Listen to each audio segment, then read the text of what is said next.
तो आज हम देखेंगे नंबर ऑफ ग्राम इक्विवेलेंट के बारे में। अच्छा, नंबर ऑफ ग्राम इक्विवेलेंट समझने के लिए हम लोग को पहले इसका फॉर्मूला समझना पड़ेगा और उस फॉर्मूला में एक फैक्टर आएगा, इसको कहते हैं एन फैक्टर।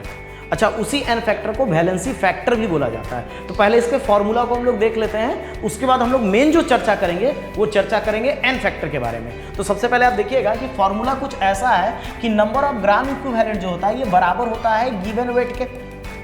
गिवन वेट कहने का मतलब है वो वेट जो क्वेश्चन में दिया हुआ रहेगा। अच्छा, इसको हम डिवाइड कर देंगे, इसको हम डिवाइड करते हैं इक्विवेलेंट वेट से।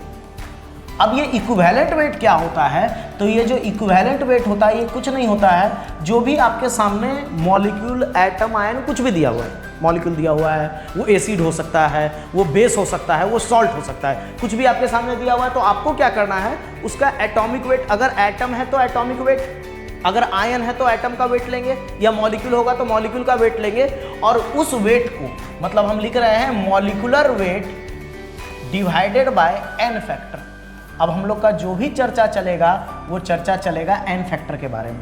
तो पूरा जो चर्चा होगा वो हम लोग बात करेंगे एन फैक्टर के बारे में। तो सबसे पहले हम लोग बात ये समझें कि नंबर ऑफ ग्राम इक्विवेलेंट क्या होता है। नंबर ऑफ ग्राम इक्विवेलेंट होता है given weight divided by equivalent weight. क्यों इस बात को हम सीख रहे हैं? इस बात को हम लोग इसलिए सीख रहे हैं क्योंकि इस कंसेप्ट को लगाने के लिए, इस कंसेप्ट को बोलते हैं लॉ ऑफ इक्विवेलेंस, और उस लॉ ऑफ इक्विवेलेंस में नंबर ऑफ ग्राम इक्विवेलेंट आता है। और लॉ ऑफ इक्विवेलेंस का एक खूबसूरती क्या है कि ये लगाने के लिए हम लोग को रिएक्शन को बैलेंस करने का कोई नीड नहीं है। तो अब हम लोग कुछ बात को आगे बढ़ाते हैं। हम लोग के काम का क्या है? N factor. अच्छा, एन फैक्टर का दूसरा नाम है वैलेंसी फैक्टर। एन फैक्टर का दूसरा नाम है वैलेंसी फैक्टर। तो हम लोग समझते हैं एन फैक्टर क्या होता है। अगर सपोज दैट हम बात करें एन फैक्टर का, अगर हम बात कर रहे हैं एन फैक्टर का, अगर एसिड होगा, पहला बात, अगर एसिड दिया हुआ है तो, अगर बेस दिया हुआ है तो, और अगर सॉल्ट दिया हुआ है तो, अलग अलग केस में अलग अलग एन फैक्टर आता है। और भी हम लोग सीखेंगे, अभी फिलहाल 3 केस लेके चल रहे हैं। अगर एसिड दिया हुआ है तो एसिड का जन्म ही हुआ है पानी में H+ देने के लिए। आप 10th में ऑलरेडी पढ़ चुके हैं कि पानी में जाने के बाद जो H+ दे दे, या ऐसे भी जो H+ दे दे, H+ डोनर को एसिड कहते हैं, OH- डोनर को बेस कहते हैं, और सॉल्ट क्या होता है? सॉल्ट में कटायन और अनायन होता है। फॉर एग्जाम्पल के रूप में अगर हम देखें कि जैसे कि मेरे सामने लिखा हुआ है HCl, मेरे सामने लिखा हुआ है H2SO4। अगर हम बेस के बारे में कहें तो बेस जैसे कि KOH, जैसे कि NaOH। हम बात करें सॉल्ट के बारे में तो जैसे कि NaCl, जैसे कि KCl। इसके पास एक H है तो ये एक H+ देगा, इसके पास 2 H है तो ये 2 H+ देगा, इसके पास एक OH- है तो ये एक OH- देगा, ये भी एक OH- देगा।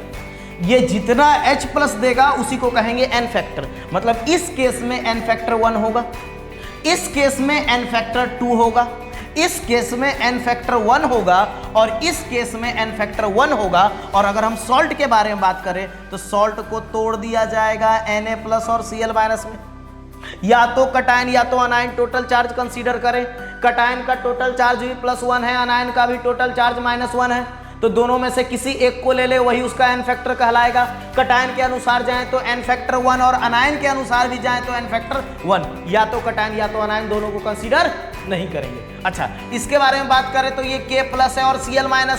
एन फैक्टर के बारे में बात करेंगे तो एन फैक्टर इसका भी 1 और इसका भी 1, दोनों में से किसी एक को लेंगे तो क्या इसका एन फैक्टर 1 हो जाएगा? क्या इसका एन फैक्टर क्या हो जाएगा? 1। तो हम लोग बात किसके बारे में कर रहे हैं? हम लोग बात कर रहे हैं एन फैक्टर के बारे में।